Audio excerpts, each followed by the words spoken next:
Hello दोस्तों, SM the engineer side में आपका स्वागत है। आज हम देखेंगे heat pump, heat engine and refrigerators. इन तीनों के बीच में डिफरेंस देखेंगे। ओके, ठीक है। तो हम देखेंगे क्या, हीट पंप और हीट इंजन और रेफ्रिजरेटर, इन तीनों के बीच में जो डिफरेंस है। इन तीनों के ये तीनों ही वन टाइप ऑफ इंजन ही है, बट ये तीनों का डिफरेंस क्या है, ये तीनों काम कैसे करते हैं, वो हम देखेंगे आगे। ठीक है, ओके, लेट्स स्टार्ट। ये देखो, ये एक हीट इंजन का वो एक ब्लॉक डायग्राम है जिससे हम इजीली समझ सकते हैं। ओके, देखो, हीट इंजन पहले देखते हैं। ठीक है, यहाँ एक हीट इंजन लगा हुआ है। हीट इंजन को उसका जो हीट इंजन को जो टेम्परेचर या फिर जो भी फ्यूल हीट इंजन को हम सप्लाई करते हैं, वो कहाँ से आता है? हॉट बॉडी से, जो कि हम लिए है क्या, T2, टेम्परेचर T2। ठीक है, यहाँ से वो एनर्जी क्या है? Q2 amount of energy hot body से इंजन में आता है। इंजन में आने के बाद इंजन वर्क करता है, काम करता है। काम करने के बाद वो हमें कुछ आउटपुट देता है जिसे हम वर्क डन कहते हैं। ये जो W लिखा हुआ है, ये है क्या? Work done. इसे हम वर्क डन कहते हैं। ठीक है, वैसे आप लोगों को पता होगा कि हम कितने भी अमाउंट ऑफ एनर्जी किसी इंजन को देते हैं, तो वो जो वो उस मतलब जो एनर्जी हम इंजन को देते हैं, वो इंजन काम करता है। ठीक है, काम करने के बाद क्या होता है? हमें कुछ आउटपुट देता है, कुछ वर्क डन देता है। जितना एनर्जी दिए होते हैं ना हम, वो सारा अमाउंट वर्क डन में कन्वर्ट नहीं होता है, कुछ लॉस में जाता है, कुछ लॉसेस होता है। वो जो लॉसेस होता है वो हम कहाँ भेजेंगे, कहाँ जाता है? T1 में। ओके, जिसे हम एग्जॉस्ट कहते हैं। Q1 amount of energy exhaust में मतलब एग्जॉस्ट में चला जाता है। जैसे बाइक तो जानते हो, हर कोई देखे हो। बाइक बाइक कैसे काम करता है? हम उसमें क्या करते हैं? फ्यूल डालते हैं। फ्यूल डालने के बाद इंजन काम करना स्टार्ट होता है। इंजन काम करना स्टार्ट करता है तो क्या होता है? वो गाड़ी आगे चलने लगता है। वो जो आगे चलने लगता है, वो वर्क इन पोजीशन में आ जाता है। वो हमारा वर्क डन है। और आप लोग देखे होंगे बाइक में एक साइलेंसर लगा होता है। उस साइलेंसर से कुछ धुआं निकलता है। वही जो धुआं निकलता है ना, वही हमारा हीट लॉस है।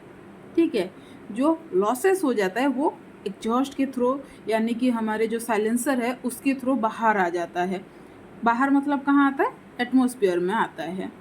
ठीक है, समझ में आ गया? आई होप आप लोग समझ गए होंगे। तो देखो, यहाँ क्या होता है? T1 is greater than TA। TA का मतलब क्या है? Atmospheric temperature. ठीक है, T1 is greater than TA। Atmosphere का जो टेम्परेचर रहता है उससे ज़्यादा टेम्परेचर रहता है। कौन सा रहता है? T1 क्या है? एग्जॉस्ट। आप लोग को पता ही होगा साइलेंसर कितना हीट हो जाता है जब बाइक चलता है।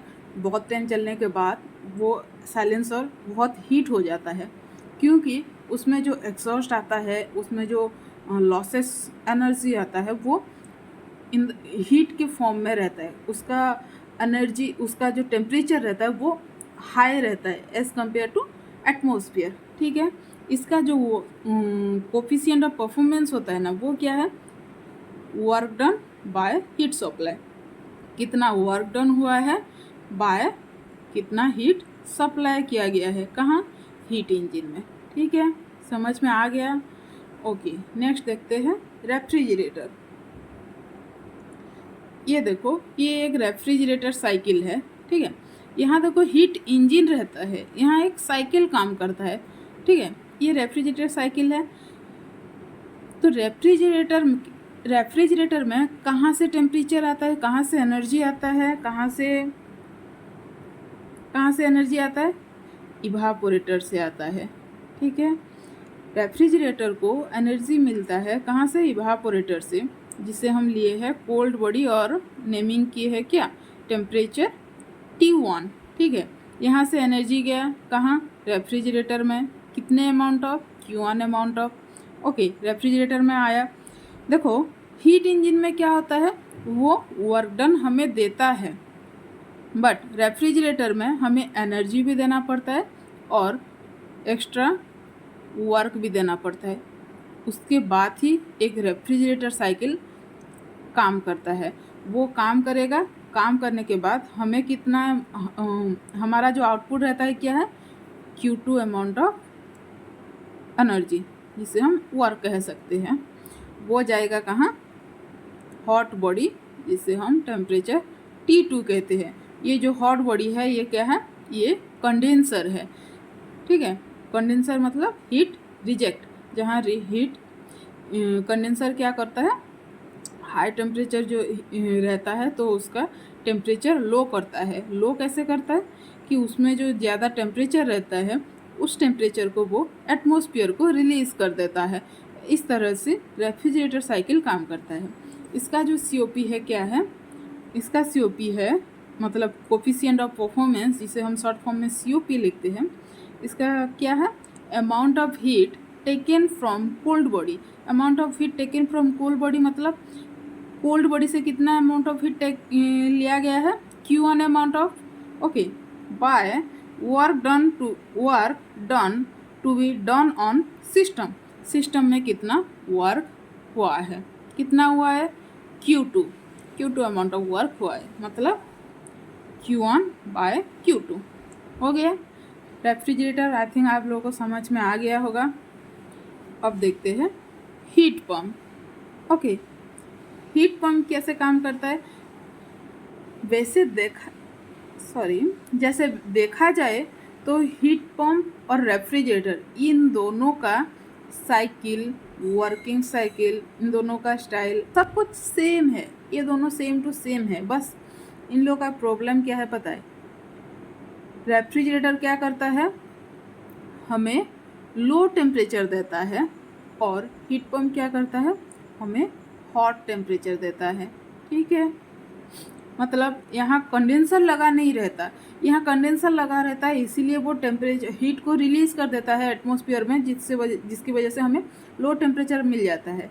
यहाँ जो हाई टेम्परेचर आता है ना, वही हमारा यूज़फुल वर्क है।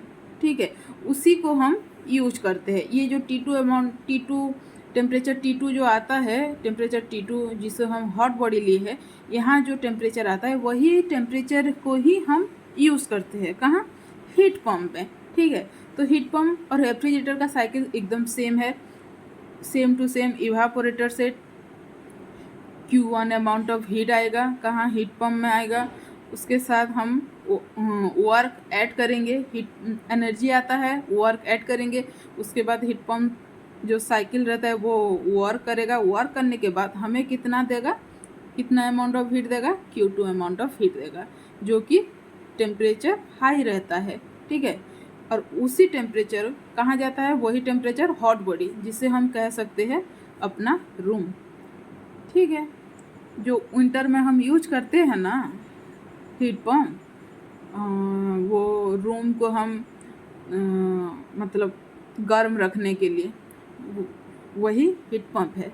और रूम को गर्म रखने के लिए जो हम यूज करते हैं, रूम कैसे गर्म होता है? वो जो Q2 amount of heat release करता है वही हमारे रूम के अंदर रह जाता है, उससे और हम एटमॉस्फेयर में ट्रांसफ़र नहीं करते, उसी को ही हम अपना यूज़फुल वर्क मान लेते हैं। ठीक है, मतलब दोनों का वर्क सेम है। अब इसका COP देखते हैं क्या है। COP मतलब कोफिशिएंट ऑफ परफॉर्मेंस। इसका COP क्या आता है? Amount of heat deliver to hot body. Hot body को कितना अमाउंट ऑफ हीट डिलीवर होता है? Q2 amount of. ठीक है, Q2 by work done required to be done on system. मतलब कितना वर्क डन हुआ है? Q2 माइनस Q1, मतलब Q2 by Q2 minus Q1। ठीक है, यहाँ लिख देती हूँ मैं Q2 by Q2 minus Q1. This one is the COP of heat pump. Okay, I hope आप लोगों को समझ में आ गया होगा. अब हम जस्ट थोड़ा सा डिफरेंस देखते हैं, बेसिक चीज़ें. ठीक है, आप लोगों को साइकिल तो मैं समझा दी, इन तीनों के बीच में डिफरेंस क्या है वो तो मैंने समझा दिए. बस थोड़ा सा देखते हैं कि हीट पंप काम किस लिए हीट पंप यूज हुआ है. हीट पंप क्या करता है, it gives output as work. ठीक है, ये देखिए हो, हमें आउटपुट के हिसाब से क्या देता है, W देता है. W जो कि वर्क डन है, जिसे हम वर्क कहते हैं. ठीक है, वही चीज़ मैं यहीं पर लिखी हूँ. और क्या है, ये पॉइंट 1 हो गया. नेक्स्ट पॉइंट टू क्या है, transfer energy from higher temperature to lower temperature. ठीक है, क्या कहा, हायर टेम्परेचर से लो टेम्परेचर में आता है, क्या एनर्जी को ट्रांसफ़र करता है हाई टेम्परेचर से लो टेम्परेचर को. T2 हॉट बॉडी है. हॉट बॉडी मतलब क्या होता है, टेम्परेचर हाई रहेगा. कोल्ड बॉडी मतलब टेम्परेचर कम रहता है. मतलब हीट इंजन में क्या होता है, हाई टेम्परेचर से लो टेम्परेचर में एनर्जी ट्रांसफ़र होता है. वही चीज़ यहीं पे लिखी हूँ, transfer energy from high temperature to low temperature. इसका एग्जाम्पल देखते हैं, क्या क्या है इसका एग्जाम्पल, मोटरसाइकिल, कार इंजन, और क्या है, स्टीम इंजन एटसेट्रा. ठीक है, नेक्स्ट देखते हैं, ये हो गया हमारा हीट इंजन. नेक्स्ट देखते हैं रेफ्रिजरेटर. ठीक है, रेफ्रिजरेटर को और क्या कहा जाता है, इसे कहा जाता है रिवर्स हीट इंजन. ठीक है, ये हीट इंजन हमें तो हीट इंजन के बारे में पता चल गया. हीट इंजन तो कैसे काम करता है हमें पता चल गया. हीट इंजन अगर उसे हम ऑपोजिट हिसाब से चलाएंगे ना, तो वो क्या बन जाएगा, रेफ्रिजरेटर बन जाएगा. ठीक है, तो रेफ्रिजरेटर में क्या होता है, cools and maintain the temperature of the lower than atmospheric temperature. ठीक है, रेफ्रिजरेटर में क्या होता है, हमारा जो एटमॉस्फेरिक टेम्परेचर रहता है उससे कम टेम्परेचर में हम मेंटेन करके रखते हैं. एटमॉस्फेरिक टेम्परेचर मान लो 0 डिग्री सेल्सियस है, तो हम कितने डिग्री सेल्सियस में मेंटेन करके रखते हैं, 16 डिग्री सेल्सियस में मेंटेन करके रखते हैं. ठीक है, ये हमारा रिक्वायरमेंट रहता है कहाँ, रेफ्रिजरेटर में. ओके, आई होप आप लोग को समझ में आ गया होगा. ठीक है, नेक्स्ट क्या है, work should be done on system. इसका जो वर्क होता है वो सिस्टम के अंदर ही काम होता है. ठीक है, सिस्टम के अंदर उसका वर्क डन हो जाता है. ठीक है, नेक्स्ट है, ये हो गया रेफ्रिजरेटर. नेक्स्ट क्या है हमारा, नेक्स्ट है हीट पंप. ओके, तो हीट पंप क्या है, हीट पंप को हम कहते हैं क्या, रिवर्स रेफ्रिजरेटर. देखो, हीट इंजन का तो पता चल गया, रेफ्रिजरेटर क्या है, रिवर्स हीट इंजन है, और हीट पंप क्या है, रिवर्स रेफ्रिजरेटर है. ठीक है, इन दोनों का रेफ्रिजरेटर और हीट पंप का साइकिल सेम है बट काम ऑपोजिट है. ओके, तो नेक्स्ट पॉइंट देखेंगे. नेक्स्ट पॉइंट क्या है, same cycle of operation S of refrigerator. वही सेम जो मैं अभी बोली वही लिखी हूँ, इन दोनों का सेम साइकिल है. साइकिल सेम ही है। नेक्स्ट पॉइंट देखेंगे। नेक्स्ट क्या है, release heat at conditioned space rather than atmosphere। ठीक है, साइकिल सेम है बट इन दोनों का काम अपोजिट है, एकदम से अपोजिट। ये हम क्या करता है, लो टेम्परेचर में मेंटेन करके रखता है, हीट पंप क्या करता है, हाई टेम्परेचर में मेंटेन करके रखता है। ठीक है, इतना सा डिफरेंस है। आप लोग चाहो तो इसे नोट्स भी कर सकते हो, ये आप लोग को शायद बहुत काम आएगा। और आप लोग डिप्लोमा 5th सेम में है या फिर बीटेक 7th सेम में है, किसी भी बीटेक हो या डिप्लोमा हो, कहीं भी हो, आप अगर आरएससी पढ़ रहे हो तो ये तो इम्पोर्टेंट क्वेश्चन है, ये आता ही है, हर सेमेस्टर के एग्ज़ाम में आता ही आता है। ठीक है, तो आप लोग चाहो तो इसे नोट्स करके रख सकते हो। आई होप, मुझे लगता है मैं बहुत इजी वे से आप लोग को समझाई हूँ। आई होप आप लोग को समझ में आ गया होगा। धन्यवाद। नेक्स्ट क्लास में हम किसी और टॉपिक के साथ मिलते हैं। Okay, bye.